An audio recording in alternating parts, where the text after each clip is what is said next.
Hey, salut tout le monde, bienvenue à cet épisode de MV sur le fly. On est sur le fly, pas à peu près, je suis dans mon auto, j'ai même pas rien pour tenir mon cellulaire, je le tiens tout à la mitaine, mais je voulais faire un petit vidéo rapide pour parler de qu'est-ce qui est arrivé en fin de semaine à Hawaï, aux États-Unis. Il est arrivé de quoi d'assez étrange avant d'aller dans les faits. On va faire une petite présentation de ce qui est arrivé. En fait, une présentation, je vais vous expliquer en gros si vous connaissez pas ce qui est arrivé en fin de semaine passée à Hawaï, parce que je sais que les médias n'en parlent pas beaucoup, en tout cas ici au Québec. Zéro médias non parlé, il a fallu que je check ça sur les internets. Bref, il y a eu une alerte le samedi matin aux alentours de 8 heures, comme de quoi qu'il y avait un missile balistique qui se dirigeait vers Hawaï. Là, c'est sûr que le monde a capoté parce que là, toutes les broadcasts de télé, de radio, sur les cellulaires, tout a été interrompu. Bien, c'est dur d'interrompre un cellulaire, là, mais les cellulaires ont reçu une notification. Tous les autres services, genre la TV, la radio, tout arrêté, tout ce qui était broadcasté, stoppé pour avoir un message qui disait de se cacher au plus sacrant parce qu'il y avait un missile balistique qui s'en venait vers Hawaï. Finalement, 38 minutes après, les autorités ont dit que c'était une erreur. C'était une fausse alerte qui avait appuyé sur un mauvais bouton. On va regarder les développements avec ça et je vais donner mon opinion. Donc, on part ça tout de suite. On va aller voir les faits et quelques petits articles et quelques petites affaires à propos de ça. Let's go! Bon, tout d'abord, j'aimerais remarquer que ce qui m'a fait penser d'aller voir cet article, c'est en fait une vidéo de Secure Team 10, un channel que j'aime tellement, plutôt une chaîne que j'adore tellement, que j'aimerais pouvoir traduire la vidéo, mais je me suis dit, côté copyright, c'est pas vraiment bon. Fait que ce que je vais faire, je vais juste vous laisser un lien vers la vidéo et en gros, ce que je vais dire, ça se rapporte pas mal à cet article, mais lui, il n'avait pas exploré exactement le déroulement d'une telle alerte. Fait que c'est ça qu'on va aller voir tout de suite. En ce moment, on a The Verge. The Verge ici, wow, ça vient de tourner. The Verge, qui est un site de nouvelles américaines qui ont été enquêtées à propos de cette alerte. Ils voulaient voir un peu c'est quoi les étapes pour enclencher un tel, pas phénomène, mais un tel événement. Qu'est-ce qui peut faire qu'on enclenche ça? Donc, ce qu'ils ont vu, eux autres, c'est que ça vient d'une compagnie appelée Alert Sense, une compagnie approuvée par la FEMA, qui, eux autres, ont un programme pour générer de telles alertes pour n'importe quoi, que ce soit les tremblements de terre, comme vous voyez ici, les tsunamis, que ce soit des tests. Ils ont toutes des templates. Un template, c'est un peu ce que tu fais à l'avance pour pouvoir répliquer et changer quelques petits détails quand ça ne te tente pas de tout refaire la même affaire encore et encore.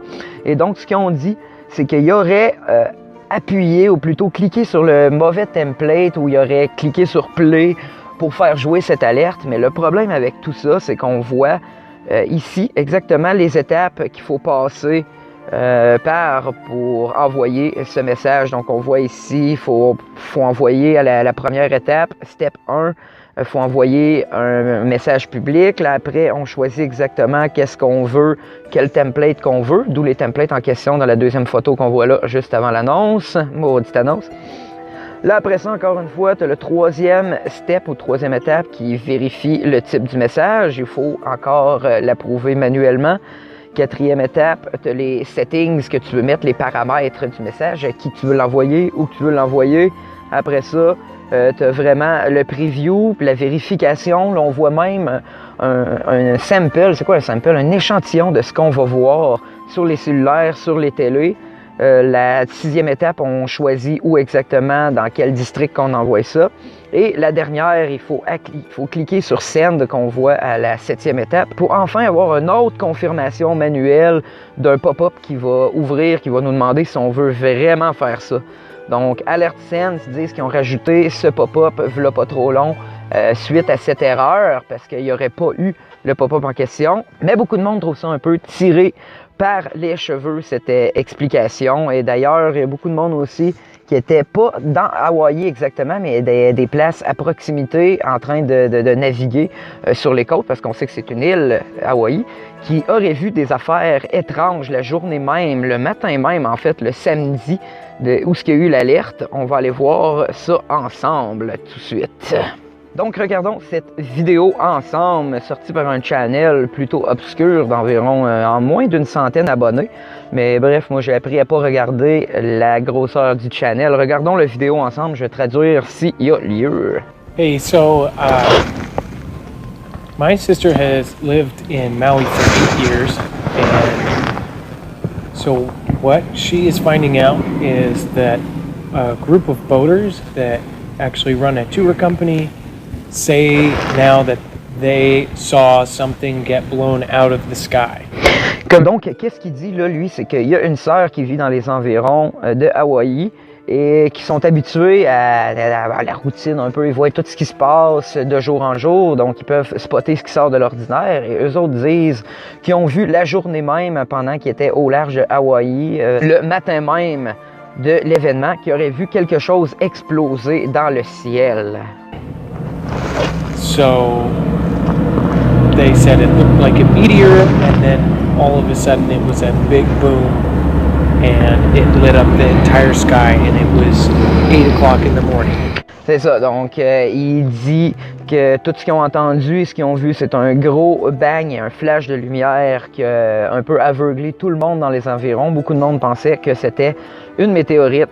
Donc lui, il commence à penser que c'était peut-être pas un exercice ou plutôt une fausse alerte qui aurait été envoyée, que ça serait de quoi de très réel et que le gouvernement ne veut pas alerter un peu la population, surtout à la venue de ces Jeux olympiques qui s'en vient. Là, je résume un peu son point parce qu'on ne regardera pas toute la vidéo. Premièrement, je vais laisser un lien si vous voulez voir dans la description, encore une fois, question copyright. Mais beaucoup de personnes se mettent à penser que ça a le rapport avec un cover-up, que les États-Unis veulent pas alerter, veulent pas aussi nuire à ces Jeux olympiques qui sont en Corée du Sud, en passant en Corée du Sud, et qu'il y aurait pour la première fois une collaboration entre la Corée du Nord et la Corée du Sud pour avoir les Jeux olympiques. Les deux vont collaborer ensemble. La première fois depuis plus de 50 ans, j'ai entendu dire. Et là, beaucoup de monde, les conspirationneux se font aller. Est-ce que ce serait quelque chose organisé par Kim Jong-un pour pouvoir frapper là où que tout le monde, ou tous les Occidents, tout l'Occident se rejoint vraiment. Là, c'est une affaire d'Occident, tout ça, les Jeux olympiques. Et beaucoup de monde se met à penser que Kim Jong-un a de quoi en arrière de la tête, qu'il y a peut-être un missile qui a été lancé v'là pas long, intercepté, que le gouvernement veut pas, que les Américains s'énervent. Et il y a même eu une autre alerte au Japon. V'là pas très long. Donc, qu'est-ce que vous pensez à propos de ça, vous autres, mes amis? Laissez ça dans les commentaires. Si vous voulez aussi laisser votre opinion dans la page Facebook de Mister Voilé, aussi sur Twitter, n'importe où, avec le hashtag Mister Voilé. S'il y a tout le monde.